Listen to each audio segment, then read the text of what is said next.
Children, இந்த வீடியோவில் ஹிஸ்ட்ரியில் unit 7 urban changes during the British period பற்றி பார்க்க போகிறோம். ஓகேவா, அதனுடைய புக் பேக் கொஸ்டின் அண்ட் ஆன்சர்ஸை டிஸ்கஸ் பண்ண போகிறோம். So first one, choose the best answer. First question, ancient towns are. So ancient towns என்னென்ன இருக்குது அப்படின்னு பார்த்தோன்னா, நம்ம வந்து டவுன்ஸ்லேயே ancient towns, medieval towns and modern டவுன்ஸ்னு பார்த்தோம். ஏன்ஷியன் டவுன்ஸில் தான் நமக்கு ஹரப்பா, மொஹஞ்சதாரோ, வாரணாசி, மதுரை இதெல்லாம் வரும். ஸோ அப்போ இங்கே இருக்கிற ஆப்ஷனில் எது கரெக்ட் அப்படின்னா Harappa and Mohenjodaro. Next, coastal towns developed by the British where. So British எங்கெல்லாம் வந்துட்டு இந்த கடற்கரை நகரங்களை வந்துட்டு உருவாக்குனாங்க அப்படின்னா சூரத், கோவா, பாம்பே எல்லாமே தான். So all of this. Next, a new trend of urbanization began in later of 19th century as a result of. So அர்பனைசேஷனில் ஒரு சேஞ்சஸ் இருந்தது. அதில் வந்துட்டு என்னென்னலாம் வந்தது அப்படின்னு பார்த்தோன்னா, சூயஸ் கேனல் ஓப்பன் ஆச்சு, அடுத்து ஸ்டீம் நேவிகேஷன் இன்ட்ரொடக்ஷன் ஆயிடுச்சு, ரயில்வேஸ், அதுக்கடுத்து என்ன கேனல்ஸ், ஹார்பர்ஸ் இது எல்லாத்தையும் கன்ஸ்ட்ரக்ட் பண்ணாங்க. ஸோ இது எல்லாமே தான் வந்துச்சு. இண்டஸ்ட்ரீஸ் அண்ட் ஃபேக்ட்ரிஸ் பில்ட் பண்ணாங்க. ஸோ இது எல்லாமே வந்துட்டு நியூ ட்ரெண்ட் ஆஃப் அர்பனைசேஷன் தான். So all the above. Fourth question, the British arrived in India for trading. நமக்கே தெரியும் பிரிட்டிஷ் எதுக்காக இந்தியாவுக்கு வந்தாங்க? ஃபார் ட்ரேடிங்காக தான் வந்தாங்க. வியாபார நோக்கத்தோடு தான் ஃபஸ்ட்டு இங்கே அரைவ் ஆனது. நெக்ஸ்ட்டு ஃபோர்த், செயின்ட் ஜார்ஜ் அப்படின்னு சொல்லும் போதே நமக்கு என்ன ஞாபகம் வரணும் அப்படின்னா மெட்ராஸ் அப்படிங்கிறது ஞாபகம் வரணும். அங்கே தான் வந்துட்டு நம்மளுடைய சீஃப் செக்ரட்டரியேட் இருக்குது. ஓகேவா, மாநில செயலகமே நம்மளுடைய தலைமை மாநில செயலகம் எங்கே தான் இயங்கிக்கிட்டு இருக்குது அப்படின்னா ஃபோர்த் செயின்ட் ஜார்ஜில் தான். ஸோ அதை பிரிட்டிஷ் பில்ட் பண்ணாங்க. எங்கே அப்படின்னா மெட்ராஸில். ஓகே, ஸோ கல்கட்டா அப்படின்னா வில்லியம் ஃபோர்ட் ஞாபகம் வரணும். Next, which of the following fort was East India Company's principal settlement until 1774? So எந்த ஃபோர்ட் தான் வந்துட்டு ஈஸ்ட் இந்தியா கம்பெனியோடைய முதன்மையான குடியேற்றமாக இருந்தது 1774 வரைக்கும் அப்படின்னு பார்த்தோன்னா ஃபோர்ட் செயின்ட் ஜார்ஜ் தான். Okay, next fill in the blanks. The network of railroads in India was introduced in 1853. So எப்போ தான் இன்ட்ரடியூஸ் பண்ணாங்க? 1853 தான் இன்ட்ரடியூஸ் பண்ணாங்க. Next, dash father of local self government அப்படின்னு வந்தாலே உள்ளாட்சி அமைப்புகளின் தந்தை, இந்தியாவின் உள்ளாட்சி அமைப்புகளின் தந்தை, father of local self government in India அப்படின்னாலே லார்ட் ரிப்பன். நெக்ஸ்ட்டு வந்துட்டு 1919 வந்த கவர்மெண்ட் ஆஃப் இந்தியா ஆக்ட், இந்திய அரசு சட்டத்தின்படி வந்துட்டு ப்ரொவின்சஸில் என்ன இன்ட்ரடியூஸ் பண்ணாங்க அப்படின்னா டயார்கி அப்படின்னா இரட்டை ஆட்சி முறை.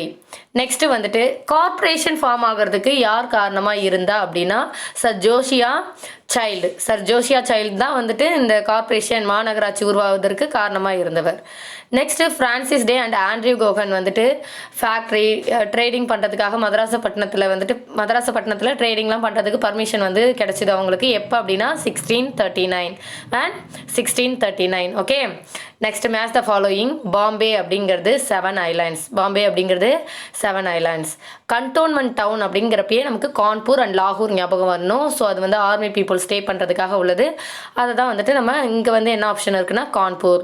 நெக்ஸ்ட்டு கேதர்நாத். ஸோ இந்த கேதர்நாத் வந்துட்டு என்னன்னு சொன்னோம்னா ரிலீஜியஸ் சென்டர் அப்படின்ட்டு சொன்னோம். ஓகேவா, சமயம் சார்ந்த மையம் அப்படின்னு சொல்லியிருந்தோம்.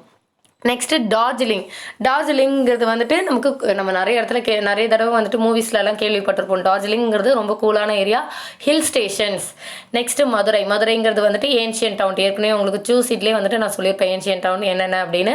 ஸோ அதில் மதுரையும் வந்துட்டு ஒன்று. ஓகேப்பா, next true or false. Towns flourished since prehistoric times in India. So ஆமாம், டவுன்ஸ் எல்லாம் வந்துட்டு ஹிஸ்ட்ரி அதாவது வரலாற்றுக்கு முந்தைய காலத்துலேருந்தே இருக்குது இந்தியாவில். Correct, true. British acquired political control after the battle of Plassey. அதாவது பேட்டில் ஆஃப் பிளாசிக்கில் வந்துட்டு யார் தான் வின் பண்ணா? பிரிட்டிஷ் தான் வின் பண்ணாங்க. சிராஜ்-உத்-தௌலா வந்துட்டு டிஃபீட் பண்ணிட்டாங்க பிரிட்டிஷ். ஸோ அப்போ பொலிட்டிக்கல் கண்ட்ரோல் யாருக்கு வந்துடுச்சு? பிரிட்டிஷ்க்கு வந்துடுச்சு. அதுவும் கரெக்ட், ட்ரூ. ஃபோர்ட் செயின்ட் வில்லியம்னு வந்தாலே நமக்கு ஞாபகம் வர வேண்டியது கல்கட்டா. பட் இங்கே வந்துட்டு என்ன இருக்குது? மெட்ராஸ்னு இருக்குது. So false. Army people began to live in cantonments. நான் மேட்ச் இட்லி சொன்னேன். ஸோ கண்டோன்மெண்ட்ஸில் தான் ஆர்மி பீப்புள் வந்துட்டு வாழ்ந்தாங்க. ஸோ அதை வந்துட்டு நம்ம true. Okay, next Madras was officially renamed as Chennai in 1998. மெட்ராஸை சென்னைன்னு ரீநேம் பண்ணாங்க. கரெக்ட், பட் இயர் வந்துட்டு 1996, 1998 கிடையாது. So false. Okay, next choose the correct answer. Assertion, India became the agricultural colony of Britain. ஓகேவா, இந்தியா வந்துட்டு பிரிட்டனுடைய வேளாண் குடியேற்ற நாடாக தான் இருந்துச்சு. அவங்களுக்கு பதிலாக இங்கே அவங்களுக்காக விவசாயத்தை இங்கே செஞ்சுட்டு இருந்த நாடாக தான் இருந்தது. Reason the one-way free trade policy followed by British and the Industrial Revolution destroyed Indian indigenous industries. So இந்த ஒன்-வே ஃப்ரீ ட்ரேட் பாலிசியும் தான் இண்டஸ்ட்ரியல் ரெவல்யூஷன் ரெண்டுமே வந்துட்டு இந்திய உள்நாட்டு தொழிலகங்களை வந்துட்டு அழிச்சிடுச்சு. கரெக்டு தான். அதனால தான் வந்துட்டு ஃபுல்லாகவே வந்துட்டு அக்ரிகல்ச்சரல் கொலானி ஆஃப் பிரிட்டனாக வந்துட்டு இந்தியா மாறிடுச்சு. So A correct. ஏக்கு வந்துட்டு ஆர் வந்துட்டு ஏவை வந்துட்டு எக்ஸ்பிளைன் பண்ணது. So option C. Next, which of the following statement is or not true. So எதுவும் வந்துட்டு கரெக்டு இல்லை அப்படின்னு பார்க்க போகிறோம், ராங்னு பார்க்க போகிறோம். ஓகேவா? கொஸ்டின் ரீட் பண்ணும்போதே நல்லா கவனிங்க. இங்கே ட்ரூன்னு பார்த்தோன்னே எது கரெக்டுன்னு மார்க் பண்ணிடாதீங்க, எது வந்து கரெக்ட் இல்லைங்கிறத தான் நம்ம சொல்ல போகிறோம். Srirangarayalu gave the English grant of Madraspattinam. பிரிட்டிஷ்க்கு வந்துட்டு மദ്രാஸ்பட்டினத்தை ஸ்ரீரங்கராயலு கொடுத்தாங்களா? கிடையாது. ஓகேவா? அதாவது வெங்கடபதி ராயலுடைய அவருடைய பிரதிநிதியாக இருந்த தமார்லு தான் வந்துட்டு என்ன பண்ணாருன்னா கொடுத்தாரு. ஓகேவா? ஸோ அவர் தான் என்ன பண்ணார் அப்படின்னா அவர் தான் வந்துட்டு கொடுத்தாரு. ஸோ அதனால் இது வந்துட்டு ஃபால்ஸ். ஓகே, ஸ்ரீரங்கராயலு வந்துட்டு ஸ்ரீரங்கப்பட்டினத்தை தான் வந்துட்டு கொடுத்தாரு. ஸோ இது வந்துட்டு மദ്രാஸ்பட்டினத்தை அவர் கொடுக்கல. ஸோ இது வந்துட்டு wrong. Next second one, Day and Cohen. இங்கே டேனா ஃப்ரான்சிஸ் டே, கோஹன்னா ஆண்ட்ரியூ கோஹன். ஸோ ஷார்ட்டாக சொல்லியிருக்காங்க. ரெண்டு பேரும் தான் வந்து ஃபோர்ட் செயின்ட் ஜார்ஜை வந்து கட்டினதில் ரெஸ்பான்சிபிள். So correct. ரெண்டு பேரும் தான் வந்துட்டு, இந்த ரெண்டு பிரிட்டிஷ் தான் வந்துட்டு முக்கியத்துவம் வாய்ந்தவர்களாக இருந்தாங்க. இவங்க தான் வந்துட்டு ஃபோர்ட் செயின்ட் ஜார்ஜை வந்துட்டு கட்டினாங்க. So in 1969 the state of Madras வந்துட்டு ரீகிறிஸ்டன்ட் ஆஸ் தமிழ்நாடு. கரெக்ட் தான். 1969 என்ன பண்ணாங்க? மெட்ராஸ்க்கு வந்துட்டு தமிழ்நாடு அப்படின்ட்டு நேம் வந்தது. ஓகேவா? ஸோ இது வந்துட்டு 3யும் கரெக்டு. ஸோ எது தான் ராங் அப்படின்னா ஃபஸ்ட் ஒன் தான் wrong. Next, British built up their alternative capitals in hill areas. So hill ஏரியாஸில் அல்டர்னேட்டிவ் கேபிட்டல்ஸை பில்ட் பண்ணாங்க. கரெக்ட் தான். எதுக்காக? They found Indian summer inhospitable. Indian சம்மரை வந்துட்டு அவங்களால தாக்கு பிடிக்க முடியல, அதனால தான். கரெக்டு தான். So A is correct and R explains A. அதுவும் ஓகேவா? So option C. Next two mark questions. What is urban area? Urban area அப்படிங்கிறது வந்துட்டு ஹை பாப்புலேஷன் டென்சிட்டி நிறைஞ்ச ஒரு ஏரியாவை தான் நம்ம அர்பன் ஏரியா அப்படின்னு சொல்கிறோம். ஸோ இங்கே பீப்புள் எல்லாருமே ஏதோ ஒரு ஆக்குபேஷன் தொழிலில் வந்துட்டு என்கேஜ் ஆகிருப்பாங்க.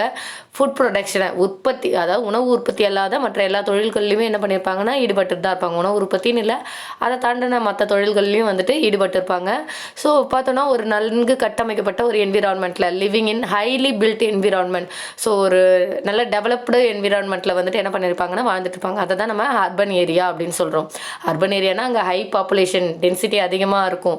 எல்லாருமே ஒரு தொழிலில் வந்துட்டு ஏதோ ஒரு வேலையில் வந்துட்டு ஈடுபட்டு இருப்பாங்க. ஓகேவா? ஃபுட் ப்ரொடக்ஷன் இல்லாமல் அங்கே ஏதோ ஒரு இண்டஸ்ட்ரியில் ஃபேக்ட்ரியில் வேலை பார்த்துட்டு இருப்பாங்க. Living in highly built environment. அந்த என்விரான்மெண்ட்டே வந்துட்டு கொஞ்சம் நன்கு கட்டமைக்கப்பட்டதாக இருக்கும். Second question, hill areas were distinctive features of colonial urban development why. So இதுக்கு தான் நம்ம ஏற்கனவே வந்துட்டு 1 மார்க்லேயே ஆன்சர் பார்த்தோம். பிரிட்டிஷ் வந்துட்டு கூல் டெம்பரேட் கிளைமேட்லேருந்து வந்தவங்க, ரொம்ப குளிர் பிரதேசங்கள்லேருந்து தான் பிரிட்டிஷ் வந்தாங்க. ஸோ அவங்களுக்கு வந்துட்டு இந்தியன் சம்மர் சீசன் வந்து இன்ஹாஸ்பிட்டபிளாக இருந்தது. அவங்களால டாலரேட் பண்ண முடியல, தாங்கிக்க முடியல. டாலரேட் பண்ண முடியலன்னு இல்லை, அவங்களுடைய உடலுக்கு வந்துட்டு அது ஏதுவாக கிடையாது. So the cool climate of Indian hills வந்துட்டு protected them from hot weather and epidemics. So நம்ம இந்தியாவில் இருக்கக்கூடிய ஹில்ஸ் தான் வந்துட்டு நமக்கு கூலிங்கை வந்துட்டு ப்ரொவைட் பண்ணக்கூடியது. ஸோ என்ன பண்ணுறாங்க, அந்த ஹில்ஸில் போயிட்டு ஹாட் வெதரில் இருந்தோ எபிடமிக்ஸ்னால் தொற்று நோயிலிருந்தும் தங்களை வந்து பாதுகாக்கிறாங்க. ஸோ அதனால தான் என்ன பண்ணுறாங்க அப்படின்னா, சம்மரில் ஒரு கேபிட்டல் இருந்தாலும் வின்டரில் ஒரு கேபிட்டல் இருந்தாலும் சம்மரில் என்ன பண்ணுறாங்க, கூல் ஏரியாவில் அல்டர்னேட்டிவ் கேபிட்டல், ஹில் ஏரியாவில் அல்டர்னேட்டிவ் கேபிட்டலில் கொண்டு வந்துடுறாங்க. Okay, next, name the 3 presidency cities. Calcutta, Bombay, Madras. இதில் டவுட்டே வேணாம். Next, state any 4 reason for the new trend of urbanisation in 19th century. So இதுவும் வந்துட்டு நம்ம சூசீட்டில் பார்த்தோம். Opening Suez canal, introduction of steam navigation, construction of railways, canals, harbours, அடுத்து growth of factory and industries. So இதெல்லாம் வந்துட்டு என்ன அப்படின்னா நியூ ட்ரெண்ட் ஆஃப் அர்பனைசேஷன். கண்டோன்மெண்ட் டவுன்னாலும் நம்ம சொல்லிட்டோம். கண்டோன்மெண்ட் டவுன்னா பிரிட்டிஷ் வந்துட்டு என்ன பண்ணாங்க, அவங்களுடைய மிலிட்ரியை பலப்படுத்தணும் அப்படிங்கிறதுக்காக இராணுவத்தை வந்துட்டு அங்கேயே அமைச்சு இராணுவ பீப்புள் எல்லாரையும் வந்து அங்கேயே வளர மாதிரியான ஒரு சிட்டியாக வந்துட்டு டெவலப் பண்ணாங்க. அதுதான் வந்து cantonment downs.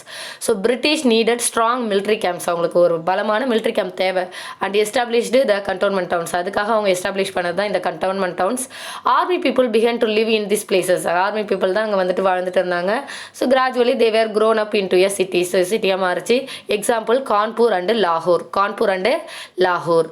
Next, what were the regions covered in the Madras presidency during British regime. So எந்தெந்த ரீஜியனில் மெட்ராஸ் பிரசிடென்சியில் இருந்தது அப்படின்னா modern day Tamil Nadu, Lakshadweep islands, northern Kerala, Rayalaseema, coastal Andhra, அதுக்கடுத்து கர்நாடகாவில் இருக்கக்கூடிய district, southern Odisha.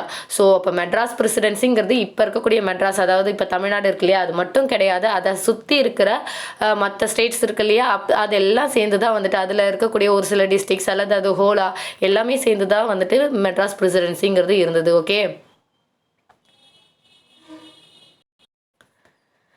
Next long answer, describe the colonial urban development. So colonial urban development, காலனித்துவ நகர்ப்புற வளர்ச்சி அப்படின்னு பார்க்கும்போது நம்ம 4 கேட்டகரிஸில் பார்க்குறோம். Port cities, cantonment towns, hill station and railway towns. So port cities அப்படின்னு பார்க்கும்போது பிரிட்டிஷ் வந்து இந்தியாவுக்கு ட்ரேடிங்காக வந்தாங்க அப்படின்னு நமக்கு தெரியும். ஸோ மெட்ராஸ், கல்கட்டா, பாம்பே இது எல்லாத்துலேயும் போர்ட்ஸ் வந்துட்டு கொண்டு வந்தாங்க. ஸோ அவங்களுடைய கமர்ஷியல் ஏரியாவாக இந்த சிட்டிஸ்லாம் இருந்தது. அதில் வந்து ரொம்ப டால் யூரோப்பியன் ஸ்டைல்டு பில்டிங்ஸை வந்துட்டு உருவாக்குனாங்க. ஃபார் எக்ஸாம்பிளுக்கு Saint George fort Saint George and மெட்ராஸில், அடுத்து ஃபோர்ட் செயின்ட் வில்லியம் இன் கல்கட்டாவில் வந்துட்டு பெஸ்ட் எக்ஸாம்பிளாக இருக்குது. ஓகேவா? ஸோ அதாவது போர்ட் சிட்டிஸ்னால் பிரிட்டிஷ் வந்து ட்ரேடிங்காக இங்கே வந்ததால் கோஸ்டல் ஏரியா சைடு என்ன பண்ணாங்க அப்படின்னா போர்ட் வந்து கொண்டு வந்தாங்க. மெயினாக பார்த்தா மெட்ராஸ், கல்கட்டா, பாம்பேயில் கொண்டு வந்தாங்க. ஸோ அந்த சைட்லேயே வந்து அவங்க டால் யூரோப்பியன் ஸ்டைல்டு பில்டிங்ஸை வந்துட்டு உருவாக்குனாங்க. எக்ஸாம்பிளுக்கு தான் வந்துட்டு ஃபோர்ட் செயின்ட் ஜார்ஜ் மெட்ராஸில் இருக்குது, ஃபோர்ட் செயின்ட் வில்லியம் வந்துட்டு கல்கட்டாவில் இருக்குது. Next cantonment towns. So cantonment towns அப்படிங்கிறது வந்துட்டு ஆல்ரெடி நம்ம நிறைய தடவை சொல்லிட்டோம். பிரிட்டிஷ் வந்துட்டு அவங்களுடைய மிலிட்ரி கேம்ப்காக வந்துட்டு என்ன பண்ணுறாங்க, கண்டோன்மெண்ட் டவுன்ஸை வந்துட்டு எஸ்டாப்ளிஷ் பண்ணுறாங்க. ஸோ எக்ஸாம்பிள் கான்பூர் அண்டு லாகூர். Next hill station. So hill ஸ்டேஷனும் நம்ம 2 மார்க்ஸில் பார்த்தோம். பிரிட்டிஷ் வந்து கூல் டெம்பரேட் கிளைமேட்லேருந்து வந்ததால் நம்மளுடைய இந்தியன் சம்மர் சீசனை அவங்களால இன்ஹாஸ்பிட்டலபிளாக இருந்தது, அவங்களால தாக்கு பிடிக்க முடியல. அதனால் வந்துட்டு இந்தியன் ஹில்ஸில் வந்துட்டு என்ன பண்ணாங்க அப்படின்னா அவங்க போயிட்டு செட்டில் ஆக ஆரம்பித்தாங்க. ஏன்னா அவங்க சம்மரில் வந்துட்டு ஹில் தான் வந்துட்டு கூல் கிளைமேட்டை ப்ரொவைட் பண்ணோம். ஸோ அங்கே ஹாட் வெதர்லேருந்தோ எபிடமிக்ஸ் தொற்று நோயிலேருந்தோ அவங்கள பாதுகாக்கிறது அப்படிங்கிறதால வந்துட்டு அங்கே போனாங்க. ஸோ அதனால் அல்டர்னேட்டிவ் கேபிட்டலை கூல் ஏரியாஸில் உருவாக்குனாங்க. ரயில்வே டவுன்ஸ் அப்படின்னு பார்க்குறப்ப வந்துட்டு 1853 வந்துட்டு பிரிட்டிஷ் வந்துட்டு ரயில்வேஸை வந்துட்டு இன்ட்ரடியூஸ் பண்ணாங்க, ரயில் ரோடை இன்ட்ரடியூஸ் பண்ணாங்க. ஸோ இந்த ரயில்வே டிரான்ஸ்போர்ட் எல்லா டவுனுக்கும் மூலை முடுக்கு எல்லா இடத்துக்கும் வந்துட்டு எல்லா இடத்தையுமே வந்துட்டு ட்ரேடிங்காக கனெக்ட் பண்ண ஆரம்பிச்சது. Next second question, trace the origin and growth of Madras.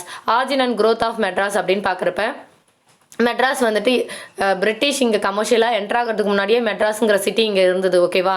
So தமர்லா Venkatapathi Naik தான் வந்துட்டு யார் அப்படின்னா சந்திரகிரிங்கிற பிளேஸ் வந்துட்டு திருப்பதியிலேருந்து 12 கிலோமீட்டர் வெஸ்ட்டில் வந்துட்டு இருக்குது. ஸோ அந்த சந்திரகிரியோட கிங் வந்துட்டு வெங்கடபதி ராயலு, அவருடைய டெப்யூட்டியாக அவருடைய பிரதிநிதியாக இருக்கிறவர் தான் தமர்லா வெங்கடபதி நாயக். ஸோ அவர் என்ன பண்ணுறாரு அப்படின்னா ஒரு பீஸ் ஆஃப் லேண்டை பிரிட்டிஷ்க்கு வந்துட்டு கொடுக்குறாரு. அது எங்கே இருக்குது அப்படின்னா கூவம் ரிவருக்கும் எக்மோருக்கும் இடையில வந்துட்டு இருக்குது.